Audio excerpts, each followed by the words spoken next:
الحمد للہ رب العالمین والصلاة والسلام علی سید الانبیاء والمرسلین اما بعد فاعوذ باللہ من الشیطان الرجیم بسم اللہ الرحمن الرحیم۔ آج ہم پڑھیں گے سورۃ آل عمران کی آیت نمبر 144 144 سے آنورڈ۔ ارشاد باری تعالی ہے وما محمد الا رسول قد خلت من قبلہ الرسل افإن مات او قتل انقلبتم على اعقابكم ومن ينقلب على عقبيه فلن يضر الله شيئا وسيجزي الله الشاكرين۔ غزوہ احد کا چونکہ بیان ہو رہا ہے، اور جیسے میں نے بتایا ہے پہلے بھی کہ اس سورت آل عمران کے اس حصے میں کئی رکوع ہیں سورت کے آخر تک جو مشتمل ہیں اسی موضوع کے اوپر، یعنی غزوہ احد کے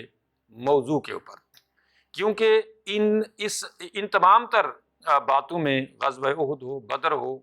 یا جو بھی معاملات اس وقت پیش آئے تھے صحابہ کرام کے ساتھ، رسول اللہ صلی اللہ علیہ وسلم کے ساتھ، تو وہ سارے قیامت تک کے لیے ہم سب کے لیے سبق ہیں، روشنی ہے، مشعل راہ ہیں۔ تو اللہ کے رسول صلی اللہ علیہ وسلم کے ساتھ جو معاملات پیش آئے خصوصاً احد کے میدان میں، وہ غیر معمولی واقعات تھے۔ چنانچہ اللہ تعالیٰ نے ارشاد فرمایا وما محمد الا رسول، محمد صلی اللہ علیہ وسلم اللہ کے رسول ہیں بس، یعنی جس طرح سے بلکہ آگے قد خلت من قبلہ الرسل، تو جیسے پہلے رسول گزر چکے ہیں، ابراہیم علیہ السلام ہو، موسیٰ علیہ السلام ہو، عیسیٰ علیہ السلام ہو، اور بہت سارے پیغمبر، اسی طرح سے ان میں کے ایک آخری پیغمبر محمد صلی اللہ علیہ وسلم تھے۔ تو افإن مات او قتل انقلبتم علی اعقابکم،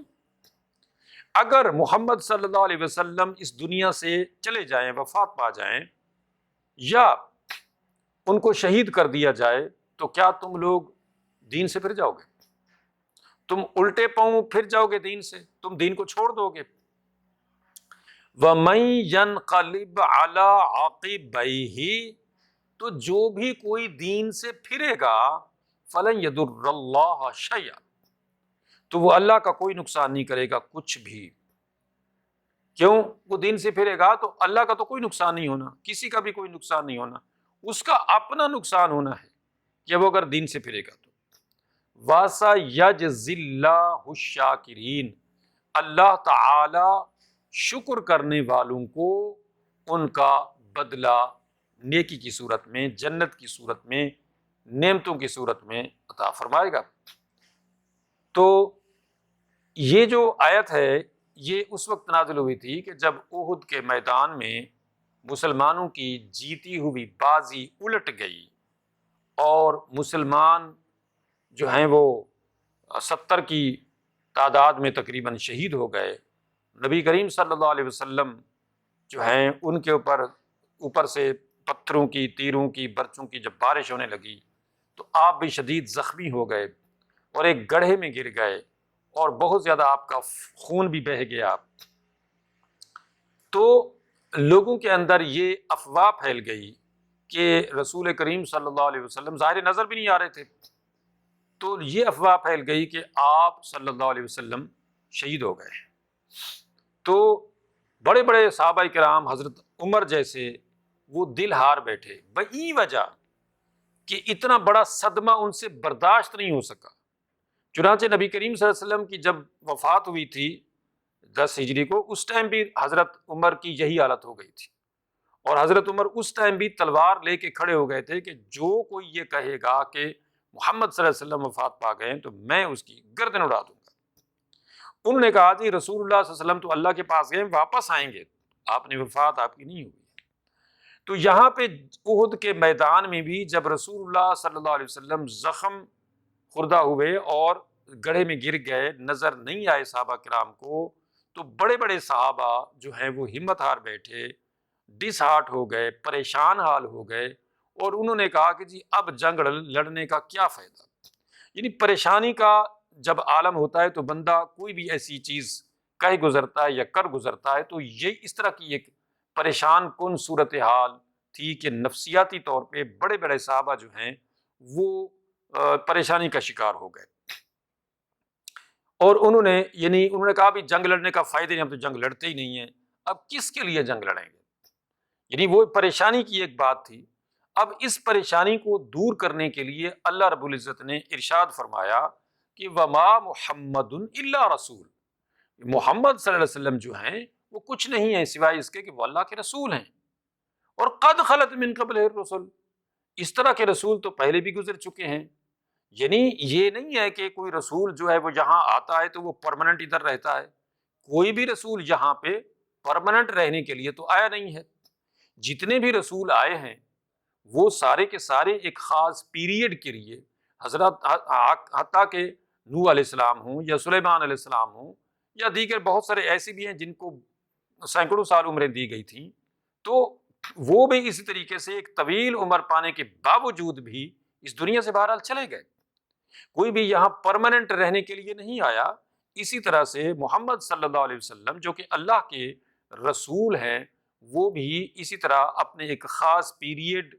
کو گزارنے کے بعد جو اللہ نے ان کو اس دنیا میں دیا ہے یہاں رہنے کا، دین کی تبلیغ کے لیے جو فریضہ سونپا ہے، اس کے بعد انہوں نے یہاں سے جانا ہے۔ تو لہٰذا ان کے یہاں سے دنیا سے جانے کے بعد افَإِن مَاتَ أَوْ قُتِلَ انقلبتم علی اعقابکم، تو اگر وہ وفات پا جائیں گے یا شہید ہو جائیں تو کیا تم لوگ دین کو چھوڑ دو گے؟ تم لوگ الٹے پاؤں پھر جاؤ گے؟ یعنی تمہارا تعلق دین سے جو ہے وہ اللہ کی وجہ سے ہے، اللہ کا پیغام لے کے تو یہ سارے پیغمبر آتے رہے ہیں، اور یہ آخری نبی محمد صلی اللہ علیہ وسلم بھی اسی تتمہ کی ایک لڑی تھی، یعنی کمپلیشن تھی اسی لڑی کی جو پیغمبروں کی چلی آ رہی تھی، اور وہ جس طرح سے سارے پیغمبر اس دنیا سے چلے گئے اسی طرح سے یہ بھی چلے جائیں گے۔ تو لہٰذا کسی بھی نبی کے جانے سے جو ہے یہ نہیں ہے کہ تم نے جہاد چھوڑ دینا ہے، تم نے ڈسہارٹ ہو جانا ہے، تم نے پریشان ہو جانا ہے کہ نبی چلے گئے، نہیں، ایسا نہیں کرنا ہے۔ چنانچہ جب نبی کریم صلی اللہ علیہ وسلم کی وفات ہوئی تھی تو اس وقت بھی جیسے میں نے بتایا کہ حضرت عمر جیسی شخصیت اور بڑے بڑے صحابہ بہت پریشان ہو گئے، اور حضرت عمر کی تو یہ کیفیت ہو گئی تھی کہ وہ تلوار لے کے کھڑے ہو گئے کہ جو بھی کوئی یہ کہے گا کہ نبی کریم صلی اللہ علیہ وسلم وفات پا گئے تو میں اس کی گردن اڑا دوں گا۔ تو حضرت ابو بکر آئے اور انہوں نے آ کے تو خطبہ دیا، اور اس خطبے میں حضرت ابو بکر صدیق رضی اللہ تعالیٰ عنہ نے یہی آیت پڑھی۔ چنانچہ صحابہ کہتے ہیں کہ ہم نے جب ابو بکر کے منہ سے یہ آیت سنی تو ہمیں ایسے لگا جیسے یہ آیت آج نازل ہوئی ہو، حالانکہ یہ آیت احد میں نازل ہوئی تھی، احد کی مقام پر۔ تو اللہ رب العزت نے ارشاد فرمایا کہ محمد صلی اللہ علیہ وسلم بھی انبیاء علیہ السلام کی کڑیوں میں سے یا لڑیوں میں سے ایک لڑی ہے، اور اس دنیا سے وہ بھی چلے جائیں گے، لہٰذا وہ تمہارا تعلق اللہ سے جوڑنے آئے ہیں، اور وہ اپنی ڈیوٹی پوری کرنے کے بعد اس دنیا سے چلے جائیں گے۔ اگر تم نے دین کو چھوڑا تو تم اپنا نقصان کرو گے۔ لہٰذا جو لوگ اللہ کے دین کو تھامے رکھیں گے تو واسا یجزی اللہ الشاکرین، اللہ تعالیٰ ایسے شاکروں کو، ایسے نیک لوگوں کو، فرما برداروں کو ان کا اجر و ثواب ضرور عطا فرمائے گا۔ وما کان لنفس ان تموت الا باذن اللہ کتابا مؤجلا، اور رہی یہ بات کہ یہ دنیا کی جو زندگی ہے نا، یہ اللہ نے ہر ایک کے لیے مقرر کر دی ہے۔ وما کان لنفس ان تموت، کسی انسان کی مجال نہیں ہے کہ وہ مر جائے، الا باذن اللہ، سوائے اس کے کہ جب اللہ کا اذن آ جائے۔ تو گویا موت کا معین وقت خود اس بات کی گارنٹی ہے کہ کوئی بھی بندہ اس وقت تک نہیں مرے گا جب تک اس کا دیا گیا اللہ کی طرف سے ٹائم پیریڈ پورا نہیں ہوگا۔ اب یہ جو ہے کہ کوئی کسی کو قتل کر دیتا ہے تو اس کو قصاص میں قتل کیا جاتا ہے، تو اس نے جان بوجھ کے قتل کیا، مگر اللہ کی طرف سے جو ایک ٹائم تھا ایک بندے کی زندگی کا وہ وہی تھا۔ لیکن جو سبب بنا ہے قاتل، تو اس کو اس لیے قتل کیا جاتا ہے کہ اس نے جان بوجھ کے ایک ایسی جان کو قتل کیا ہے کہ جو وہ نہیں قتل کر سکتا تھا، تو لہٰذا اس نے جان بوجھ کے ایک ایسا غلط کام کیا ہے۔ رہی موت، تو موت چاہے کوئی قتل ہو، چاہے کوئی ایکسیڈنٹ کا شکار ہو، چاہے کوئی بیماری کا شکار ہو کہ مرے، یا کوئی ویسے طبعی موت مرے، یہ سارے جو بھی چیزیں ہیں، یہ یعنی آخری بات اس میں یہی ہے کہ ان تموت الا باذن اللہ، کوئی نہیں مر سکتا اس وقت تک جب تک کہ اللہ کی طرف سے پرمیشن نہیں آ جاتی اس کی موت کی۔ اس کی موت کا پروانہ جب اللہ کی طرف سے آ جاتا ہے اسرائیل کے پاس، تو پھر اسرائیل علیہ السلام اس کی روح قبض کرتے ہیں۔ ادروائز کوئی بھی انسان جو ہے اس کو موت نہیں آ سکتی ہے۔ ہمارے سامنے کتنی بڑی مثال ہے حضرت خالد بن ولید کی، کہ اتنا ایک نڈر، بہادر، بڑی بڑی جنگیں لڑنے والا، بہت زیادہ زخم خوردہ، جس کو اتنے زخم لگے کہ پورا جسم جو ہے زخموں سے یعنی نشان زدہ تھا یا زخم خوردہ تھا، اور ان کی تمنا بھی رہی کہ ان کو شہادت ملے، تو ان کو شہادت نہیں ملی۔ ان کو بستر مرگ پر طبعی موت آئی، اور انہوں نے کہا کہ دیکھ لو کہ کتنی میں نے جنگیں لڑی، میری تمنا کتنی رہی، لیکن مجھے شہادت نہیں ملی۔ مجھے جو ہے تبھی موت دیکھ رہے ہو تمہارے سامنے میں بستر مرگ پہ پڑا ہوا ہوں۔ تو لہٰذا وما کان لنفس ان تموت الا باذن اللہ کتابا مؤجلا، کسی کو بھی جب موت آتی ہے تو اس ٹائم آتی ہے جب اس کی اجل، یعنی موت کا جو معینہ وقت ہے اللہ کی طرف سے وہ پورا ہوتا ہے، تو پھر، اور اس کو اللہ نے قرآن میں کتنی جگہ بیان کیا ہے کہ ما تدری نفس بأی ارض تموت، سورۃ لقمان کی آخری آیت ہے 21ویں سپارے میں، کہ ما تدری نفس بأی ارض تموت، کسی بھی انسان کو یہ نہیں معلوم کہ اس کو موت کہاں آئے گی، یعنی یہ بھی ہم نہیں جانتے، کوئی ہم میں سے نہیں جانتا کہ اس کو موت کس حال میں آئے گی، کہاں آئے گی، کب آئے گی، کتنے سالوں بعد آئے گی، کس عمر میں وہ مرے گا، وہ کچھ نہیں جانتا ہے۔ تو لہذا یہ بھی ہے کہ وَلَن يُؤَخِّرَ اللَّهُ نَفْسًا إِذَا جَاءَ أَجَلُهَا، جب بھی کسی کی موت کا وقت آ جاتا ہے تو اس میں ذرا بھی تاخیر بھی نہیں ہوتی۔ یہ بھی نہیں ہے کہ اس میں کوئی بندہ جو ہے اپنی طرف سے کوئی، چاہے وہ بادشاہ ہو، چاہے وہ فقیر ہو، چاہے وہ کچھ بھی ہو، کتنا دولت مند ہو، کوئی بڑے سے بڑا سرجن ہو، ڈاکٹر ہو،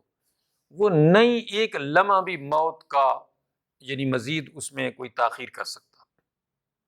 کہ جو اس کی موت کا معینہ وقت ہے اسی پہ اس کو اس دنیا سے کوچ کرنا ہے، اس میں کوئی بھی یعنی کمی بیشی والا معاملہ ممکن ہی نہیں ہے، کسی سے ممکن ہی نہیں، امپاسبل۔ وَمَن يُرِدْ ثَوَابَ الدُّنْيَا نُؤْتِهِ مِنْهَا، تو جو بھی کوئی دنیا کا معاملہ چاہتا ہے، دنیا کا اجر و ثواب چاہتا ہے، دنیا کا معاوضہ چاہتا ہے، دنیا چاہتا ہے، تو ہم اس کو دے دیں گے اس میں سے جو وہ چاہتا ہے۔ مطلب اگر دنیا کے لیے کوئی کام کرنا چاہتا ہے، چاہے وہ نیکی کا کام ہے، کوئی بھی کام ہے، وہ صرف دنیا کے لیے کرتا ہے، تو اس کو اس کے بدلے میں اللہ جو چاہے گا اس کا بدلہ اس کو دے دے گا۔ جیسے کہ حدیث میں آتا ہے کہ اللہ تعالیٰ ایک شہید کو، ایک سخی کو، ایک عالم کو جہنم میں ڈالے گا، اور یہ کہہ کر ڈالے گا کہ تم نے یہ سارے کام دنیا حاصل کرنے کے لیے کیے تھے، میری رضا مقصود نہیں تھی، گو کہ تم نے دین کی تبلیغ کی، گو کہ تم نے میری راہ میں شہادت کی بظاہر، گو کہ تم نے میری راہ میں دیا ہوا میرا مال میری راہ میں خرچ کیا، لیکن تم نے یہ سارا کچھ اپنی نام و نمود کے لیے، اپنی سستی شہرت کے لیے یہ تم نے سب کچھ کیا تھا، دنیا میں اپنی نیک نامی کے لیے کیا تھا، میری رضا تمہیں مقصود تھی ہی نہیں، دنیا والوں نے تمہیں نیک مانا، لہٰذا جو تم نے کمانا تھا دنیا والوں نے تمہاری تعریف کے ڈنکے بجا دیے، ہو گئی تمہاری تعریف دنیا میں، تم نے چاہا یہی تھا، میری رضا تو تمہیں مقصود ہی نہیں تھی، لہٰذا میرے پاس سوائے جہنم کی آگ کے آج تمہارے لیے کچھ نہیں ہے۔ تو اس لیے قرآن میں یہ جو آیت ہے نا، وَمَن يُرِدْ ثَوَابَ الدُّنْيَا نُؤْتِهِ مِنْهَا، یہ کئی جگہ آیت آئی ہے مختلف الفاظ کے ساتھ، جس کا مقصد یہ ہے کہ اگر کوئی انسان، وہ صرف مسلمان کی بات ہو رہی ہے، کافر تو ظاہر ہے اس کا تو کوئی دین کا اس سے کوئی تعلق نہیں ہے، وہ تو سارا اس کا معاملہ ہی الٹا ہے کہ وہ جب اللہ کو نہیں مانتا، اللہ کے رسول کو نہیں مانتا، اللہ کی کتاب ہدایت قرآن کو نہیں مانتا، باقی اس میں کیا رہا۔ مسلمان اگر دنیا کے لیے سارا کچھ کرتا ہے، دنیا کو دکھانے کے لیے کرتا ہے، جیسے حدیث قدسی ہے کہ من صلی یرائی فقد اشرک، کہ جس نے لوگوں کو دکھانے کے لیے نماز پڑھی، اللہ فرماتے ہیں اس نے میرے ساتھ شرک کیا۔ من صام یرائی فقد اشرک، جس نے لوگوں کو دکھانے کے لیے روزہ رکھا اس نے میرے ساتھ شرک کیا۔ مطلب جو بھی معاملات اللہ کے لیے ہیں، اگر بندے کے ذہن میں، صرف اس کے ذہن میں یہ ہے کہ مجھے لوگ یہ دیکھیں کہ میں سحری کر رہا ہوں، میں روزہ رکھ رہا ہوں، میں روزے سے ہوں، میں عمرہ کر رہا ہوں، میں حج کر رہا ہوں، میں نماز پڑھ رہا ہوں، تو پھر اللہ فرماتے ہیں وہ میرے لیے نہیں کر رہا، وہ اپنی نیک نامی کے لیے کر رہا ہے، اپنے آپ کو نیک کہلوانے کے لیے یہ سب کچھ کر رہا ہے، میرا حکم ماننے کے لیے نہیں کر رہا ہے۔ تو اس لیے وَمَن يُرِدْ ثَوَابَ الدُّنْيَا نُؤْتِهِ مِنْهَا، جو دنیا کا بدلہ چاہتا ہے نا، دنیا کے لیے نیکی کرتا ہے، دنیا کے لیے سارا کچھ کرتا ہے، تو اس کو اس کا جو ہم چاہیں گے دے دیں گے۔ اور وَمَن يُرِدْ ثَوَابَ الْآخِرَةِ نُؤْتِهِ مِنْهَا، اور جو آخرت کے لیے کام کرے گا، آخرت چاہے گا، اس کو ہم اس میں سے دیں گے۔ تو مسلمان کی جو شان ہے وہ یہی ہے کہ وہ ہمیشہ یہ دعا کرتا ہے کہ ربنا آتنا فی الدنیا حسنۃ وفی الآخرۃ حسنۃ وقنا عذاب النار۔ اس سے پیچھے ہم پڑھ چکے ہیں کہ مسلمان تو اس طرح سے دعا کرتا ہے کہ پروردگار مجھے دنیا کے اندر بھی بھلائی عطا فرما اور آخرت میں بھی بھلائی عطا فرما، اور مجھے جہنم کے عذاب سے بچا۔ تو مسلمان ہمیشہ دنیا آخرت دونوں مانگے۔ میں ایک اور حدیث پڑھ دوں تاکہ یہ بات مزید واضح ہو جائے۔ نبی کریم صلی اللہ علیہ وسلم صحابہ کے ساتھ ایک صحابی کی بیمار پرسی کے لیے، عیادت کے لیے اس کے گھر گئے، دیکھا کہ صحابہ کہتے ہیں ہم نے دیکھا اس صحابی کو، اس مریض کو،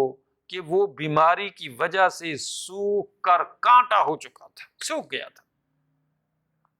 رسول اللہ صلی اللہ علیہ وسلم نے اس سے پوچھا کہ یہ تمہارا جو حال ہوا ہے، تم نے اللہ تعالیٰ سے کوئی دعا نہیں کی تھی؟ اس نے کہا کہ یا رسول اللہ، میں نے اللہ سے یہ دعا کی تھی کہ یا اللہ، اگر تو نے مجھے میرے گناہوں کی آخرت میں کوئی سزا دینی ہے تو مجھے دنیا میں دے دے، آخرت میں نہ دینا۔ تو رسول اللہ صلی اللہ علیہ وسلم نے فرمایا سبحان اللہ۔ یہ جملہ تعجباً اس لیے کہا جاتا ہے، یعنی ویسے بھی سبحان اللہ کہ اللہ ہر عیب سے پاک ہے، کہ تم یہ کیا سوچ رہے ہو؟ چنانچہ رسول اللہ صلی اللہ علیہ وسلم نے فرمایا کہ تم اس طرح سے دعا کیوں نہیں کرتے تھے کہ ربنا آتنا فی الدنیا حسنہ وفی الآخرۃ حسنہ وقنا عذاب النار، کہ پروردگار مجھے دنیا کے اندر بھی بھلائی عطا فرما اور مجھے آخرت میں بھی بھلائی عطا فرما، اور مجھے جہنم کی آگ سے بچا۔ مطلب دنیا بھی مانگو، صحت مانگو، تندرستی مانگو، مال مانگو، اولاد مانگو، کاروبار میں ترقی برکت مانگو، جنت بھی مانگو، گناہوں کی بخشش بھی مانگو، جہنم سے چھٹکارا بھی مانگو، قبر کے عذاب سے چھٹکارا بھی مانگو، ساری چیزیں مانگو دنیا آخرت کی۔ کون تم میں سے ایسا ہے کہ جو اللہ کی سزا کو برداشت کر سکے؟ اللہ کی سزا کوئی ایسی ہے جیسے دنیا کے اندر ایک مذاق بنا ہوا ہے کہ ایک بندے کو جب پولیس پکڑتی ہے اور وہ ایک دو دفعہ تھانے سے یا ایون حوالات سے یا بلکہ جیل سے ہو کے آ جاتا ہے تو وہ نڈر ہو جاتا ہے۔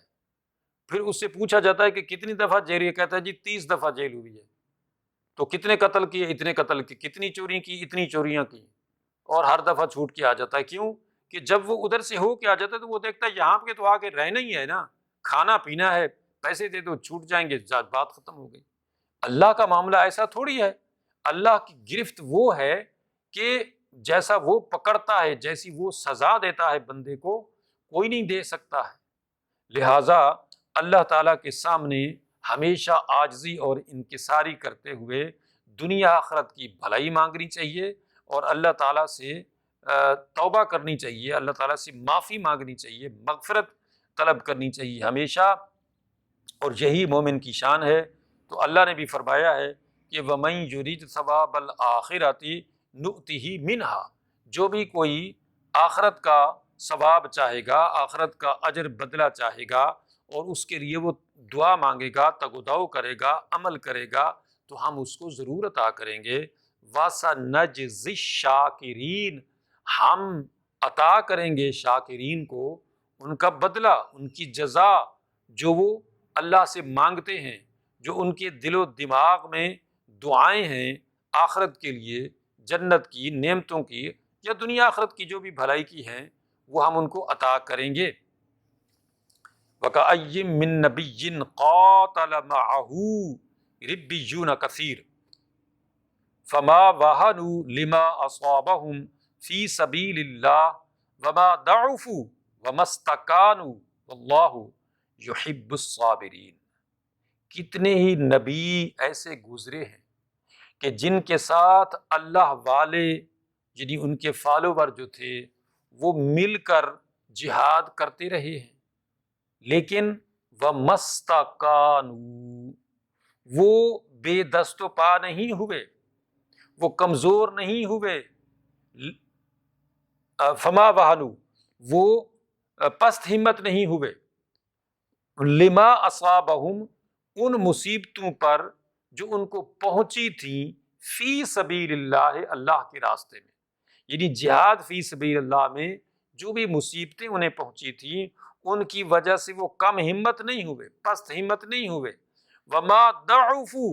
اور انہوں نے کمزوری بھی نہیں دکھائی، وما استکانوا، اور وہ بے دست و پا بھی نہیں ہوئے، واللہ یحب الصابرین، کہ اللہ رب العزت صبر کرنے والوں کے ساتھ ہے۔ چنانچہ اللہ رب العزت نے ارشاد فرمایا کہ تم سے پہلے جتنے بھی نبی گزرے ہیں نا، اور جتنی بھی ان کی قومیں گزری ہیں اور جتنے ان کے فالوور گزرے ہیں، اسی طریقے سے وہ بھی جنگیں لڑتے رہے ہیں، اسی طریقے سے وہ بھی جہاد کرتے رہے ہیں، اس لیے کہ حق و باطل کی جو ٹکراؤ ہے حق و باطل کا، وہ چلا آ رہا ہے ہمیشہ سے۔ لہٰذا حق و باطل کا ٹکراؤ ہوگا تو پتہ چلے گا نا کہ کون حق پر لڑا اور کون ناحق لڑا، کون حق پہ ڈٹا رہا اور کون حق کے مقابلے میں ڈٹا رہا۔ اب یہ ہوگا تو وہ آگے آ کے جا کے جنت اور جہنم کے مستحق بنیں گے اپنے اس ایکشن کے ذریعے سے، ورنہ کیسے پتہ چلے گا کہ جس کو جہنم میں ڈالا جا رہا ہے وہ کہے جی میرا قصور کیا ہے، میں نے کیا کیا ہے؟ تو اس کو کہا جائے گا کہ جناب یہ دیکھو تمہاری فلم چل رہی ہے، اس کے اعضاء قرآن مجید میں آتا ہے کہ سارے اس کے پارٹس آف باڈی بولیں گے کہ اس بندے نے یہ کیا تھا۔ اس کو یاد نہیں ہوگا کہ میں نے تو اللہ کے راستے سے لوگوں کو روکنے کے لیے کتنے لوگوں کو میں نے قتل کیا، تو اب اگر مجھے جہنم میں ڈالا جا رہا ہے تو کیا مجھے جنت میں داخل کیا جائے جب میں نے ایسے لوگوں کو قتل کیا جو جنت میں جانا چاہتے تھے، مطلب جو حق کے راستے میں لڑ رہے تھے، جو دین اسلام کے لیے لڑ رہے تھے، میں نے تو ان کو قتل کیا۔ لہٰذا ہر بندہ جو ہے اپنے اپنے عمل کے ذریعے سے اس بات کو ثابت کر رہا ہے کہ وہ جنتی ہے یا جہنمی ہے، اور اللہ نے اس کو قرآن میں ایک نہیں کئی جگہ بڑا واضح کر دیا ہے کہ خلق الموت والحیات لیبلوکم ایکم احسن عملا۔ یہ موت و حیات کا سلسلہ تو میں نے رکھا ہی اس لیے ہے کہ تمہاری آزمائش کی جائے، تمہارا امتحان لیا جائے کہ کون تم میں کا اچھے عمل کر کے جنت کا مستحق بنتا ہے اور کون تم میں کا برے عمل کر کے جہنم کا مستحق بنتا ہے۔ تو ہر بندہ جو ہے وہ اپنے ایکشن کے ذریعے سے بتا رہا ہے، اور شعر میں بڑے اچھے انداز میں اس بات کو یعنی سمجھایا گیا ہے کہ عمل سے زندگی بنتی ہے، جنت بھی جہنم بھی، یہ خاکی اپنی فطرت میں نوری ہے نہ ناری۔ بندہ اپنے، حالانکہ اللہ کے رسول صلی اللہ علیہ وسلم کا فرمان ہے بڑا مشہور کہ کل مولود یولد علی فطرت اسلام، ہر بچہ جو پیدا ہوتا ہے جب، وہ فطرت اسلام پہ پیدا ہوتا ہے۔ وہ یہودی کے گھر میں پیدا ہو رہا ہے، عیسائی کے گھر میں پیدا ہو رہا ہے، مسلمان کے گھر میں پیدا ہو رہا ہے، کسی بھی گھرانے میں پیدا ہو رہا ہے، وہ فطرت اسلام پہ پیدا ہو رہا ہے۔ جس طرح مرد و عورت کا ملاپ ایک فطری چیز ہے، اسی طرح سے اسلام ایک فطری چیز ہے جو اللہ نے اس کے اندر رکھا ہے، کہ جیسے بچہ پیدا ہوتا ہے، روتا ہے، ماں اس کو چھاتی سے لگاتی ہے، فطرتاً عورت کی چھاتی سے دودھ عمود آتا ہے، حالانکہ اس سے پہلے اس دودھ کا نام نشان نہیں ہوتا ہے، اور وہ فطرتی طور پہ دودھ آتا ہے، بچہ فطرتی طور پہ اس کو بھوک لگتی ہے، فطرتی طور پہ اس کے اندر یہ چیز ہے کہ میں نے اس چھاتی سے دودھ چوسنا ہے تو میری بھوک ختم ہوگی، اور یہ ہے وہ فطرت۔ ورنہ وہ کہہ نہیں سکتا کہ مجھے بھوک لگی ہے، مجھے دودھ دو، میں نے اپنی ماں کا دودھ پینا ہے، وہ نہیں کہہ سکتا ہے۔ مگر وہ فطرتی جو چیزیں ہیں انہی میں کی ایک چیز یہ ہے کہ علی فطرت اسلام، وہ اسی طرح سے فطرتی طور پر مسلمان پیدا ہوا ہے۔ اب آگے کیا ہے کہ ابواہ یحودانہ او یمجسانہ او ینصرانہ۔ اب اس کے بعد پھر وہ گھرانہ جو بھی ہے، مجوسی ہے، یہودی ہے، عیسائی ہے، سکھ ہے، مسلمان ہے، جو بھی ہے، وہ پھر اپنے مذہب کے مطابق اس کو ڈھالتا ہے کہ نہیں تم عیسائی ہو، تم یہودی ہو، تم ہم یہ ہیں، ہم وہ ہیں۔ تو یہ سارے کچھ کیا ہے آج کا، میں حیران ہوتا ہوں جب میں پڑھے لکھے یعنی یورپین، امریکن یا دنیا کے باقی لوگ بہت پڑھے لکھے جو ہم ان کو سمجھتے ہیں کہ جی بڑے فارورڈ ہیں یہ، اور وہ کیا کہہ رہے ہوتے ہیں کہ عیسیٰ علیہ السلام سن آف گاڈ، جب ان کو کہا جاتا ہے خدا کے بندو، وہ تو بندے تھے، وہ تو رسول تھے، مطلب رسول تو اللہ نے ان کو بنایا، بٹ وہ تھے تو بندے، انسان تھے۔ اللہ نے ان کی مثال دی ہے کہ ان مثل عیسیٰ عند اللہ کمثل آدم خلقہ من تراب ثم قال له کن فیکون۔ تمہیں کیوں نہیں سمجھ آ رہی؟ اللہ فرماتا ہے میں نے جیسے آدم کو بطور انسان کے مٹی سے بنایا بغیر ماں باپ کے، اسی طرح سے میں نے عیسیٰ علیہ السلام کو بغیر باپ کے ان کی ماں کے بطن سے پیدا کر دیا، محض اپنے حکم سے۔ تو یہ یعنی میری قدرت ہے کہ میں جیسے چاہوں وہ کر سکتا ہوں۔ تو لہٰذا وہ آج اس بات کو سمجھنے سے قاصر ہیں، جن کو ہم یہ کہتے ہیں کہ جناب بڑے سمجھدار ہیں، بڑے ٹیکنیکل لوگ ہیں، بڑے سائنسدان ہیں، بڑے جو ہے وہ فارورڈ ہیں، تو ان کا یہ حال ہے کہ وہ ایک انسان کو خدا کا بیٹا قرار دے لیتے ہیں، اور پھر اتنے تک نہیں بیٹھتے ہیں وہ خدا ہے، استغفر اللہ۔ تو اس لیے اللہ رب العزت نے ارشاد فرمایا ہے کہ اس دنیا میں جتنے بھی نبی آئے ہیں ان کے جو فالوور تھے، حق و باطل کا ٹکراؤ ہمیشہ سے چلا آ رہا ہے، اور یہ حق و باطل کا ٹکراؤ ہوا اس لیے ہے تاکہ لوگوں کا امتحان لیا جائے کہ جو بندہ ڈٹا ہوا ہے، چاہے وہ حق پہ ڈٹا ہوا ہے یا حق کے مقابلے میں ڈٹا ہوا ہے، یعنی ناحق ڈٹا ہوا ہے، یہ دونوں اپنے عمل سے ثابت کر دیں کہ جناب میں تو یہ ہوں، مطلب میں اللہ والا ہوں یا میں اللہ والا نہیں ہوں، یعنی میں اللہ کے یعنی شیطان کا جو ہے وہ پیروکار ہوں یا اللہ کا پیروکار ہوں۔ تو اس طریقے سے ہر بندہ اپنے عمل کے ذریعے سے یہ ثابت کرتا ہے، ڈٹ کر مقابلہ کرتا ہے، جس کو اللہ نے قرآن میں کہا ہے نا کہ ان الذین قالوا ربنا اللہ ثم استقاموا، کہ جن لوگوں نے یہ کہا کہ ہمارا رب اللہ، پھر وہ اسی بات پہ ڈٹے رہے، مطلب ڈٹ جانا ہے، کیوں کہ کہہ بھی دیا لا الہ تو کیا حاصل، دل و نگاہ مسلمان ہی تو کچھ بھی نہیں۔ یہ نہیں ہے کہ بندے نے زبان سے کلمہ پڑھ دیا، بہت سارے ہندو، بہت سارے کرسچن جو ہیں ہمارے ساتھ جو رہتے ہیں انڈیا پاکستان میں، وہ ہم سے بہتر طریقے سے قرآن کی تلاوت کر لیتے ہیں، ان کو بہت سا قرآن یاد بھی ہے، وہ بہت اچھے طریقے سے اس کا ترجمہ بھی کر لیتے ہیں، لیکن وہ اس لیے نہیں پڑھتے کہ جناب وہ یقین کرتے ہیں، ویسے بطور علم انہوں نے پڑھا ہے، ان کو آتا ہے، مگر وہ بلیو نہیں کرتے ہیں۔ یہ کلمے اور دین کی بہت ساری باتیں تو یہ تو بہت سا کچھ وہ جانتے ہیں لیکن بلیو نہیں کرتے ہیں۔ تو اس طریقے سے اصل معاملہ بلیو کا ہے، یقین کا ہے۔ اللہ تعالیٰ سمجھنے عمل کرنے کی توفیق عطا فرمائے۔ وآخر دعوانا ان الحمد للہ رب العالمین۔